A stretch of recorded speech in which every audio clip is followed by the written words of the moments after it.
आज सोचा मैं आपसे जुड़ूं और कहानी बताऊं कि 2008 के ऑक्शन की।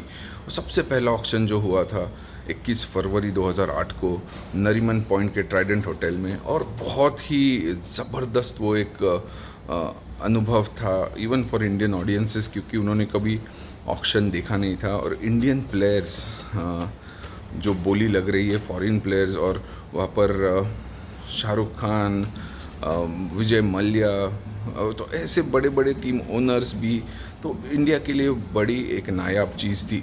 अब मैं कहानी बताऊंगा, तो उस ऑक्शन में की कहानी किसी और दिन बताऊंगा, जहाँ पर $5 मिलियन टीम के पर्स में थे, और महेंद्र सिंह धोनी $1.5 मिलियन। उसके बारे में मैं किसी दिन बताऊंगा आपको कि क्या हुआ था वो ऑक्शन में। लेकिन आज कहानी में आपको बताने जा रहा वो अंडर 19 प्लेयर्स की थी। जो जो अंडर 19 प्लेयर्स थे, तो क्या विराट कोहली फर्स्ट पिक थे आरसीबी के? तो आप जानिए इस इंटरेस्टिंग फैक्ट के बारे में। तो कहानी ऐसी है कि 2008 में इंडिया अंडर 19 वर्ल्ड कप खेल रहा था, और वो मलेशिया में था। और ये कहानी मैंने सुनी सेंचुरी ऑफ स्टोरीज, शशांक किशोर जो कि मेरे मित्र है, तो उन्होंने कही थी वो पॉडकास्ट में, साइरस ब्रोजा के साथ जो पॉडकास्ट है। तो कहानी ये है कि उन दिनों प्लेयर एजेंट्स ऐसे थे कि वो जाकर साइन कर सकते थे प्लेयर्स को, और ऑक्शन में बाकायदा आप इंटरनेशनल प्लेयर्स हो और अदर प्लेयर्स रणजी खेले हुए, उनको आप साइन कर सकते थे, पिक कर सकते थे ऑक्शन में। लेकिन आउटसाइड ऑफ ऑक्शन आपके पास ऑप्शन था कि प्लेयर्स को आप साइन अप करें। तो हुआ ऐसे कि 2008 में जो वर्ल्ड कप था मलेशिया में, तो आरसीबी के फर्स्ट पिक शायद थे मनीष पांडे, और आरसीबी वेयर सर्टन कि हमें मनीष पांडे चाहिए। तो गए, वो ऑफ़र किया उनको, मनीष भी खुश थे। लेकिन हुआ यूँ कि on the day of signing शायद किसी और फ्रेंचाइजी ने कुछ और अच्छे ऑफ़र दिए उनको, और फिर मनीष ने ये आरसीबी को कहा, और विजय मल्ल्या ने फिर फ़ोन किया और कहा कि ये क्या हो रहा है। तो फिर ललित मोदी और शरद पवार ने एक साथ आकर ये सब रुकवा दिया, और टीमों को कहा कि फ्रेंचाइजी को कहा कि ऐसे अप्रोच मत कीजिए, और इंडिया के टीम मैनेजर की भी कहा कि कोई आकर प्लेयर्स से बात नहीं करेगा आईपीएल ऑक्शन की। तो फिर हुआ ऐसे कि ऑक्शन तो हो गए 21 और 22 फरवरी को, और इंडिया उन दिनों वर्ल्ड कप खेल रहा था।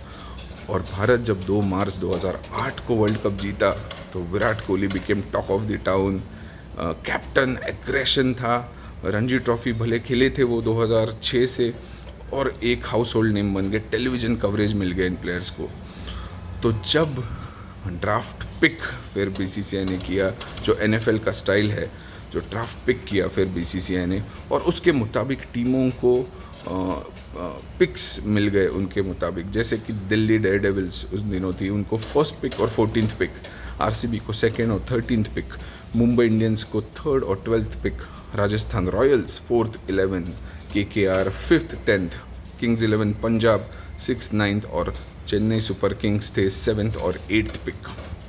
तो इसमें ऐसे हुआ कि दिल्ली का फर्स्ट पिक था, और उन्होंने लिया विराट कोहली को नहीं लिया, उन्होंने लिया बॉलर को। और अमृत माथुर ने ये कहा था, जॉय भट्टाचार्य जी के किसी पॉडकास्ट में मैंने सुना था कि उन्होंने कहा था कि अमृत माथुर जो कि टीम दिल्ली के साथ थे उन दिनों, तो उन्होंने कहा कि हमारे पास तो गौतम गंभीर, वीरेंद्र सहवाग, शिखर धवन, दिनेश कार्तिक, मनोज तिवारी, शोएब मलिक, ऐसे एबी डिविलियर्स, ऐसे बल्लेबाज है, विराट कोहली कहाँ फिट होंगे, हमें चाहिए एक बॉलर।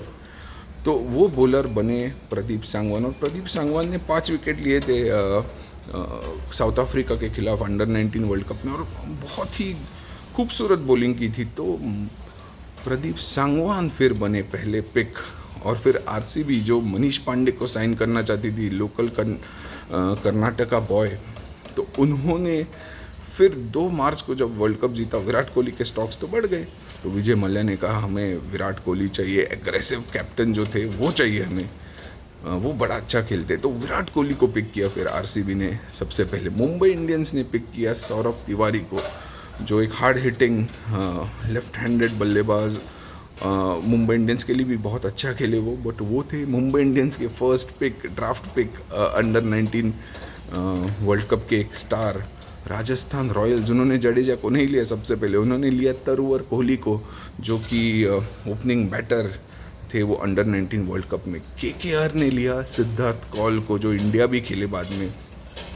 किंग्स 11 पंजाब, उन्होंने लिया तन्मय श्रीवास्तव को, ओपनिंग बैटर थे, और इस आईपीएल में वो अंपायर के तौर पर आपको दिखेंगे। चेन्नई सुपर किंग्स, कौन थे उनके पहले पिक? उनके पहले पिक थे अब अभिनव मुकुंद, जो कि बाद में टेस्ट क्रिकेट भी खेले इंडिया के लिए। बड़ा ज़बरदस्त बैटर थे, लेफ्ट हैंडेड बैटर, और आज अभी कमेंटेटर भी है।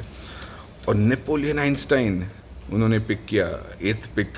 9th pick Ajitesh Argal, fast bowler थे, बड़ौदा के लिए खेलते थे। 10th पिक इकबाल अब्दुल्ला, बाद में जाकर केकेआर ने पिक किया उनको उस टाइम, और बाद में जाकर वो टाइटल भी जीते विद केकेआर 2012 में।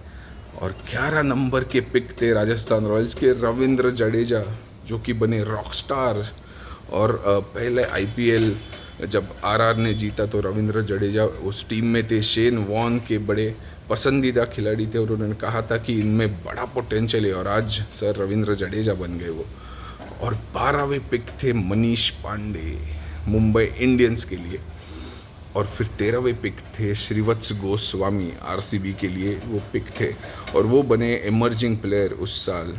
तो ये बड़ा इंटरेस्टिंग सी चीज़ है। आरसीबी और Virat Kohli was destined to happen, और ऐसा था कि जो रणजी ट्रॉफी खेले उनको $50,000 मिलेंगे, और 30,000 $US उनको मिलेंगे जो रणजी खेले नहीं है। और ये सारी बड़ी इंटरेस्टिंग डेवलपमेंट, और मुझे लगा कि मैं आपके साथ ये स्टोरी शेयर करूं। विराट, आरसीबी, और किसी दिन विस्तार में बात करेंगे। 2008-9 थोड़ा टफ सीज़न था, बट विराट के स्टॉक्स बढ़ रहे थे एज इंडिया बैटर। 2010 के दौरान उन्होंने बहुत बड़ा ज़बरदस्त परफॉर्म किया आरसीबी के लिए, और 2011 में उनको रिटेन किया गया, फिर लीडरशिप रोल मिला, फिर एबीडी, गेल, विराट, ये इन्होंने आरसीबी के लिए जो मेमोरेबल यादगार पारियां खेली। तो ये एक बड़ी ज़बरदस्त कहानी है किसी और दिन के लिए, लेकिन मुझे आपको ये कहानी बतानी थी कि कैसे विराट कोहली आरसीबी के खेमे में शामिल हुए, और क्या अगर प्लेयर ड्राफ्ट नहीं होता था तो क्या विराट आरसीबी में होते थे। तो शुरुआत दिन की स्टोरी के साथ। आपको अगर लगता है कि मैं ऐसी स्टोरी शेयर करूं तो प्लीज़ कमेंट कीजिए और प्यार देते रहिए। Thank you very much.